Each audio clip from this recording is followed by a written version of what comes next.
महाभारत में सबसे ज़्यादा पीड़ादायक, सबसे ज़्यादा पेनफुल डेथ अगर किसी की हुई थी तो वो थे अभिमन्यु। कौरव सेना का एक ऐसा पुत्र नहीं था जिसने अभिमन्यु के शरीर पर वार ना किया हो। 1 घंटे की प्रताड़ना में उसके शरीर के हर एक अंग पर वार किया गया और अंतिम संस्कार के लिए उसके शरीर को अलग अलग दिशाओं में जाकर ढूंढकर एकत्रित करना पड़ा।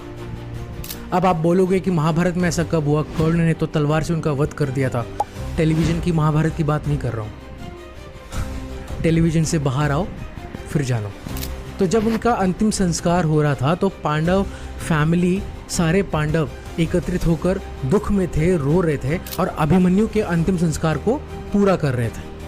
तब कृष्ण एक कोने में खड़े होकर चेहरे पर काफी संतुष्टता और एक स्माइल के साथ आसमान को देख रहे थे। भीम ने यह चीज को नोटिस किया, वहां से निकले, कृष्ण के पास आए और कृष्ण से पूछा, माधव, माना तुम सृष्टि की रचयिता हो, ये युद्ध भी तुम्हारी अनुमति से हो रहा है, लेकिन मेरे कुल का एक वंश इतनी पीड़ादायक मृत्यु को प्राप्त हुआ।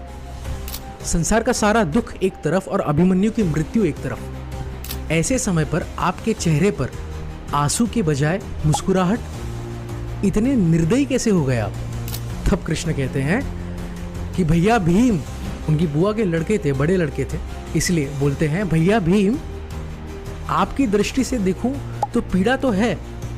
माना मैंने संसार का सारा दुख एक तरफ और अभिमन्यु की पीड़ादायक मृत्यु एक तरफ। इतनी पीड़ा, इतना दुख शायद ही किसी की मृत्यु पे होता जो अभिमन्यु को प्राप्त हुआ। लेकिन ये सब आपकी दृष्टि से है, आप सब लोगों की दृष्टि से है। आप अगर मेरी दृष्टि से देखोगे तो आपके चेहरे पे भी मुस्कुराहट होगी। तब कृष्ण बताते हैं कि मैंने उसे उसके आने वाले 200 जन्मों का सारा दुख, सारा दर्द, सारी पीड़ा इस 1 घंटे के युद्ध में दे दिया।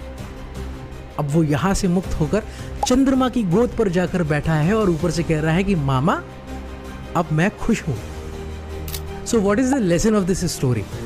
इस जन्म में, इस बर्थ पे तुम्हें जितने दुख हो रहे हैं, तुम्हें जितनी पीड़ा हो रही है, तुम्हारा जितना स्ट्रगल है, तुम गॉड को ब्लेम मत करो। It is already planned.